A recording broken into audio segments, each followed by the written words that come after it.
Рахмат төраға, саламатсыздар урматтуу депутаттар. Біз Өнүгүү прогресс фракциясы 2 күн Кыргыз-Казак чегарасында абдан иштедик. Ал жерде абалын көрүп чыктык.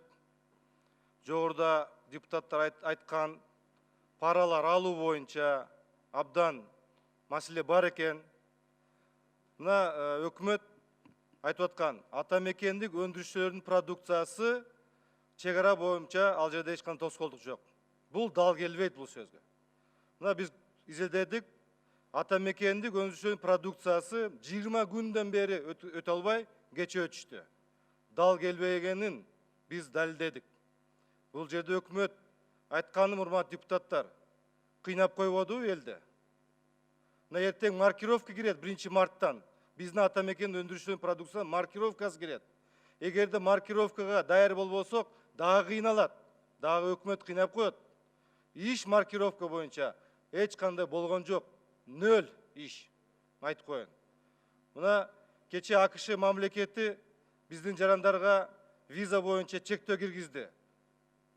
Бул жерде дагы биздин өкмөтүбүздүн күнөөсү бар. Анткени биометрик паспорт боюнча өз учурунда иш алып барган жок. Элди кыйнап койду. Мына көптөн бери Бишкек шаарында абанын бузулушу боюнча айтылып жүрөт. Мына ушул жерде эл дагы ден соолугуна зыянга учурады. Бул дагы өкмөттүн иши болчу. Элди да кайрадан кыйнап койдук. 2 президент, Тажикстан менен Кыргызстан мамлекети 2 президент сүйлөшүү жүргүзүп, жол ачып берип, өкмөт ушул жерде ал жерге барып, жөө басып, чегараны тактан ордуна кабинетте отуруп алып карта менен карашат. Мына чыр-чатак дагы эле токтоп атат. Өкмөт ошол жерден дагы элди кыйнап атат. Мына окшогон маселе, урматтуу коллегалар. Бул өкмөт элди кыйнап койбодубу? Урматтуу коллегалар. Кече мына комитетте коалиция боюнча жана башка маселелер карап атканда тиги легитимдүүлүк жөнүндө сөз болуп калды. Легитимдүүлүк сөз айтып калды. Абройлуу, тажрыйбалуу, көп юридикалык жактан нормалар билген адам айтат легитимдүүлүк жөнүндө.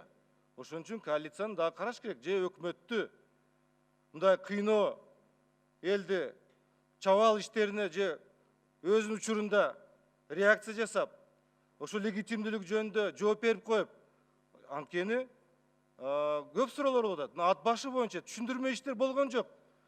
Кыргызстан боюнча ошо ат башы боюнча сөздөр болуп атат. Ошон үчүн урматтуу коллегалар, бул жерде дагы өтө мындай чечкиндүү иштерди жасаш керек. Рахмат.